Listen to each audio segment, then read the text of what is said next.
하나님 말씀 시편 33편. 오늘 13절부터 22절까지 보겠어요.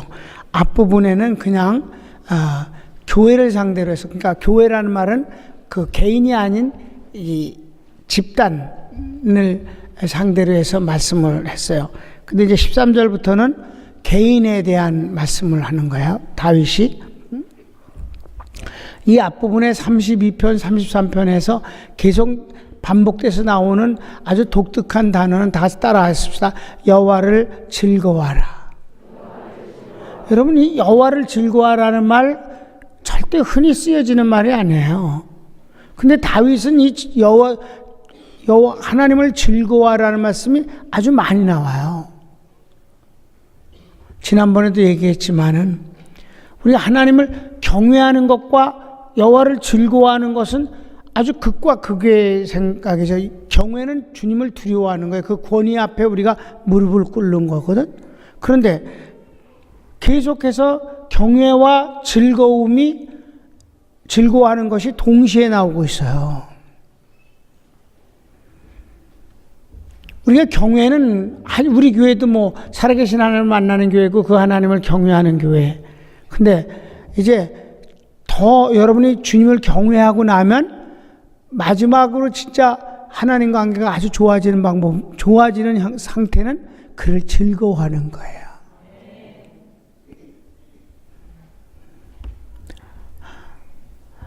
자꾸만 그 애들 얘기를 하는데 우리 애들이 아주 할아버지를 즐거워합니다.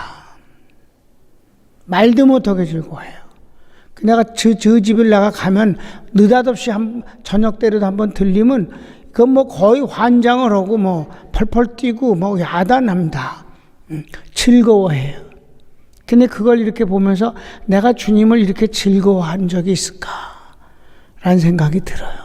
다윗이 여호와를 즐거워한다고 그랬거든. 자, 이제 개인적인 얘기를 13절부터 한번 볼까요?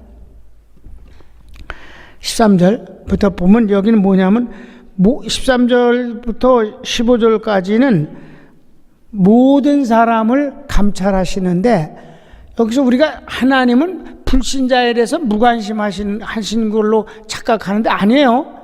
불신자들도 다 감찰하셔요. 구원받은 사람은 사랑하시지, 조사하시는 게 아니라, 감찰하시는 게 아니라, 물론 우리도 심중을 보시지요, 다. 그런데 감찰이라는 단어를 쓸 때는 모든 인간들을, 불신자들을 다 지켜보고 계시다는 뜻이에요. 자, 13절부터 15절까지 같이 보시죠. 시작.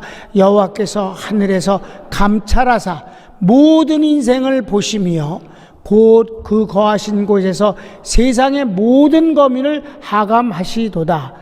저는 일반의 마음을 지으시며 저희 모든 행사를 감찰하시는 자로다. 왜냐하면 하나님이 만드신 사람이기 때문에. 그래서 여기서 말하는 건 모든이라고 그래요. 모든 사람. 그러니까 불신자들도 감찰하시는, 그러니까 심판하시지. 아멘. 모르고 있다가 죽거라 이럴 수는 없잖아. 김정은이도 감찰하시고 도둑놈들도 감찰하시고. 아멘. 우리가 이 점을 우리가 알아야 돼. 하나님은 물론 그들을 사랑하셔서 뭐 복을, 일반은 종이라는 건 믿지 않는 사람들에게도 믿는 사람에게 똑같이 주신 거잖아요. 그렇죠? 우리는 뭘 주셨어요? 특별한 종을 주신 것이지. 그건 이제 낭주에 또 나와요. 그런데 하나님의 감찰하시면 모든 사람을 감찰하신다는 사실이에요. 믿지 않는 사람에 대해서 하나님이 바보가 아니셔요. 다 알고 계신 거예요. 그러니까 어려움을 당하고 고통을 당할 때 하나님 앞에 호소할 수 있는 것이, 하나님이 저쪽을 아무것도 모르면 그 호소를 어떻게 받으시겠어? 하나님은 다 감찰하시는 분이에요. 네. 시편 11편 4절 한 군데 복습니다. 시작. 여호와께서 그 성전에 계시니 여호와의 보좌는 하늘에 있으며 그 눈이 인생을 통촉하시고 그 안목이 저희를 감찰하시도다. 아멘. 뭐 시편 139편은 더 자세하게 긴데 그건 읽지만. 두 번째, 그런데 구원은 오직 하나님에게로만 있다는 것이지. 구원은, 여기서 구원이라는 건 영원 구원뿐만이 아니에요. 모든 사건과 그리고 모든 삶의 현장에서 어려움 속에서 하는 구원, 영원 구원뿐만 아니라 그런 삶의 현장의 어려운 문제 가운데서 구원하시는 이가 하나님이라는 것이에요. 왜냐하면 지금 일반 모든 사람들을 상대로 해서 말씀하신 것이거든. 아셨습니까? 그러니까 자 16절 17절이 그건데 같이 봅시다. 시작. 많은 군대로 구원 얻은 왕이 없으며 용사가 심히 커도 스스로 구하지 못하는도다. 구원함에 맡은 헛것이며 그 큰 힘으로 구하지 못하는도다. 아멘. 많은 군대가 구원하는 게 아니에요. 핵무기가 구원하는 게 아니에요. 여러분, 소련이 무너진 게 핵무기가 없어서가 아니에요. 동독이 흡수돼 버리고 괴멸된 게 무기가 없어서가 아니에요.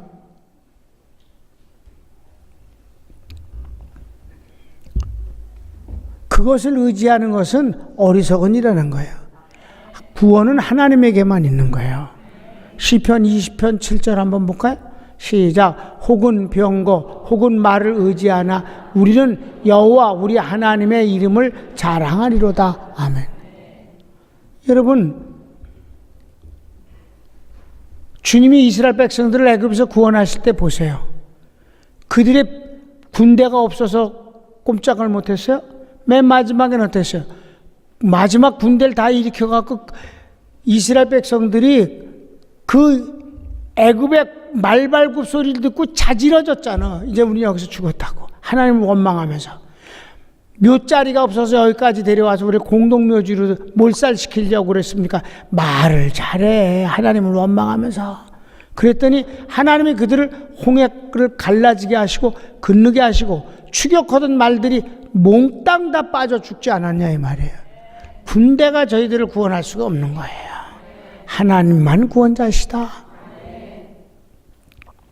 나는 우리 대한민국이 여러 가지로 뭐 준비를 해야 되겠지만 교회가 무기를 갖고 뭘 할 건 없잖아요. 교회가, 그래서 내가 지난번에도 얘기했잖아요. 나라를 위해서 기도하자고. 구역장 모임에서 나라를 위해서 기도합시다. 국가를 위해서, 우리나라를 지키시는 이는 하나님이시지 핵무기가 아니거든. 물론 군대도 준비를 해야지. 그러나 영적 문제에 있어서는 하나님이 지켜주셔야 되는 거가 틀림없는 이것이다.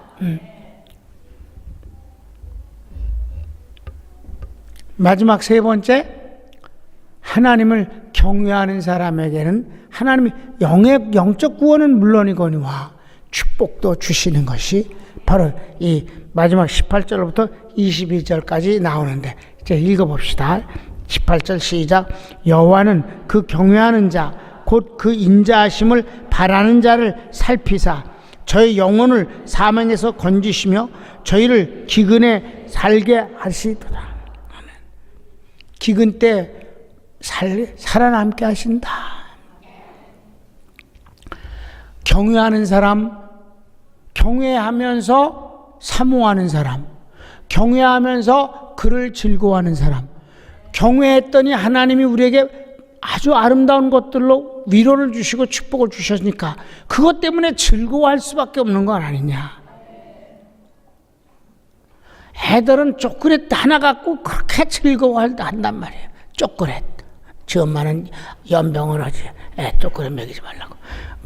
초콜릿이 얼마나 애들한테 좋은 건데 그래. 여러분, 소금도 그렇고 설탕도 그렇고 안 먹으면 큰일 나는 거예요. 많이 먹는 게 문제지. 무조건 안 먹으라고 그러면 안 돼. 다 먹고 싶으면 먹는 거고. 먹다가 사람이 먹다가 먹기 싫어지잖아. 그럼 안 먹는 거지. 누가 많이 먹으래? 먹다가 먹기 싫으면 그만 먹는 거지. 아니, 초콜릿 몇 개 먹으면 질리잖아. 달고. 그럼 그만 먹는 거지. 그냥 먹기 싫을 때까지 먹으면 되는 거지. 욕심이 잉태한즉 뚱뚱해지는 거야.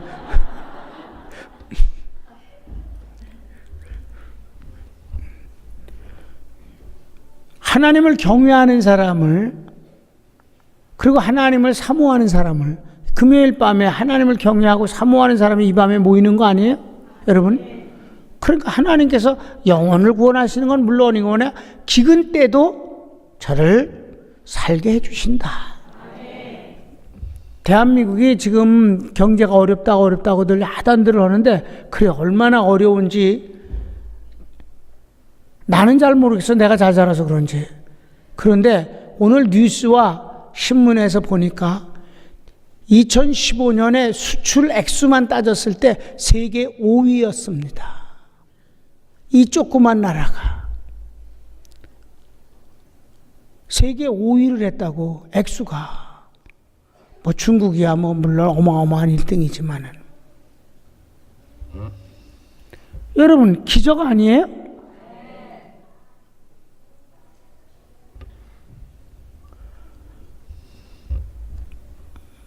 뭐 나빠지는 흑자를 냈다 뭐 그래 수입이 들어오기 때문에 수출을 해서 이익이다. 그래도 세계 5위라면 어마어마한 일이라고 난 생각하는데, 과거의 대한민국이 모든 중국이 명나라든 청나라든 당나라든 연병을 넘은 나라들이 다 한국을 빨아댔어요. 어린 여자아이들이 다 잡혀가고 36년 동안은 일본 놈들이 짓밟았고 공산주의에 의해서 한바트럼 완전 망할 뻔했는데 마지막에 우리가 살아나서 지금까지 분단된 가운데서 남북이 어떻게 차이가 나는가 여러분 아시잖아요.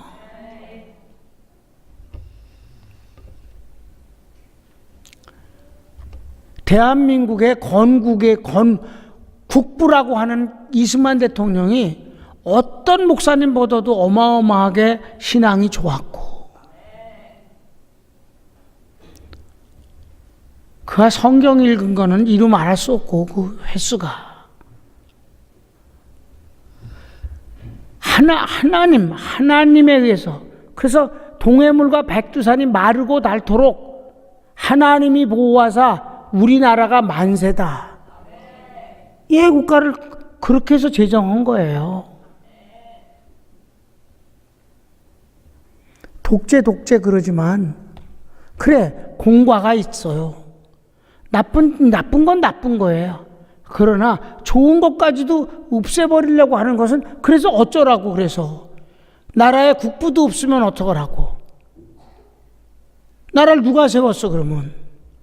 있을 수 없는 얘기예요, 여러분. 내가 그 얘기를 하는 것이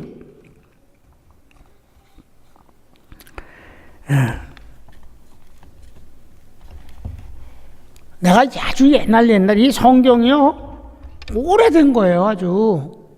근데 맨 뒷장에 보면 이렇게 너덜너덜하게 떨어졌는데 여기에 메모를 한 게 있어요.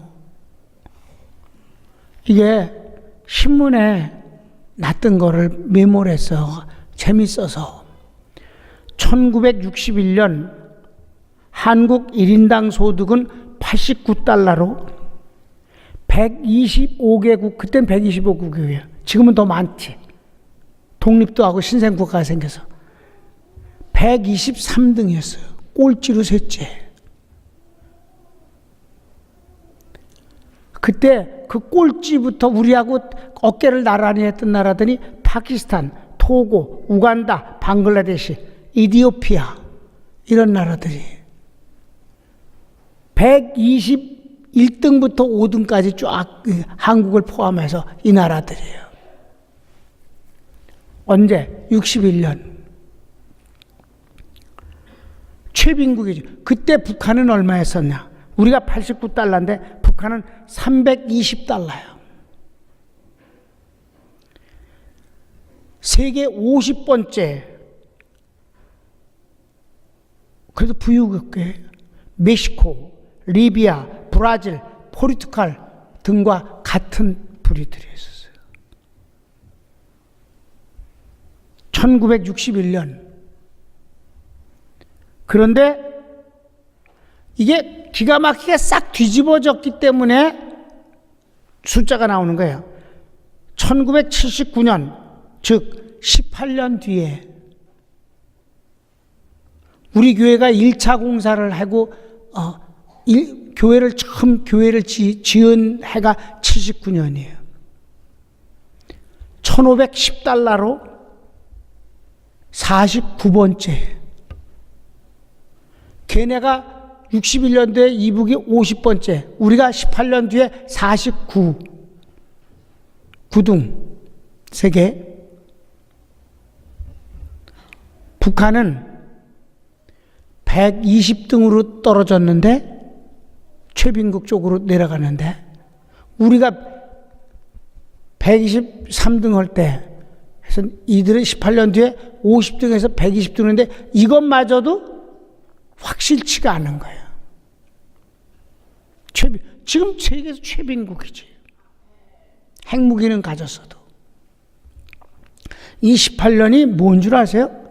61년이 박정희 대통령이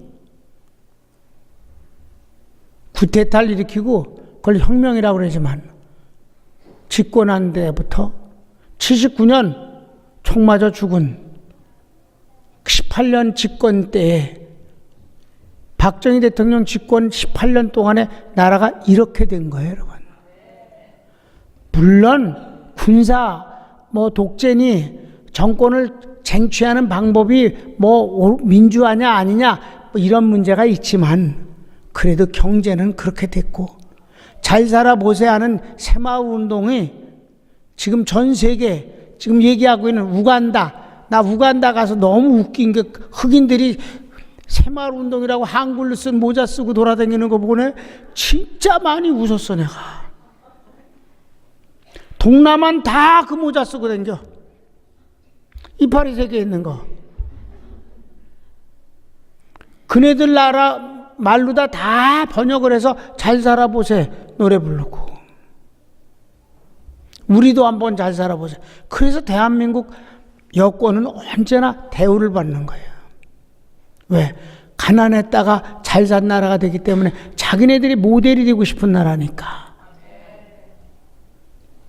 지구상에서 가장 끔찍스러운 진짜 지옥 같은 나라는 북한이 아닌가. 왜? 그들은 하나님을 경외하지 않아요.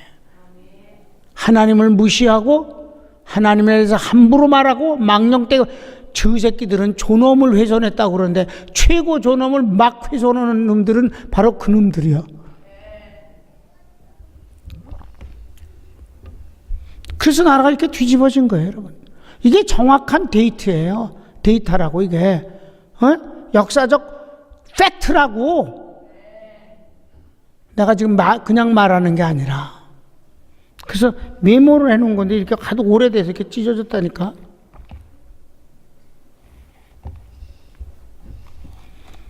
오늘 본문 말씀이 하나님을 경외하는 사람을 하나님이 영을 구원하시고 그러니까 다른 거 잘난 척 해봤자 소용이 없다는 말이지.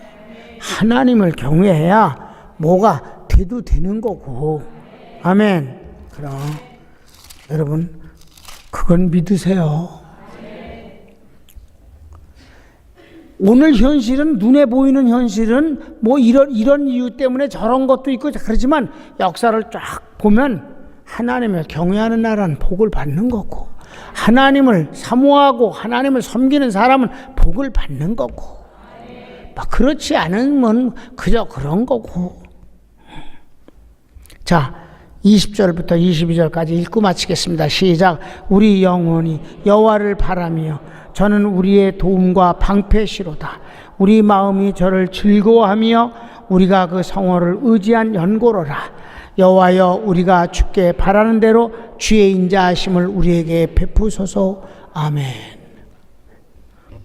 사랑하는 여러분, 이 다윗의 신앙 고백이 나와 여러분의 신앙 고백이 되기를 바라요. 흔들리지 않은 믿음 말이에요. 손을 모읍시다.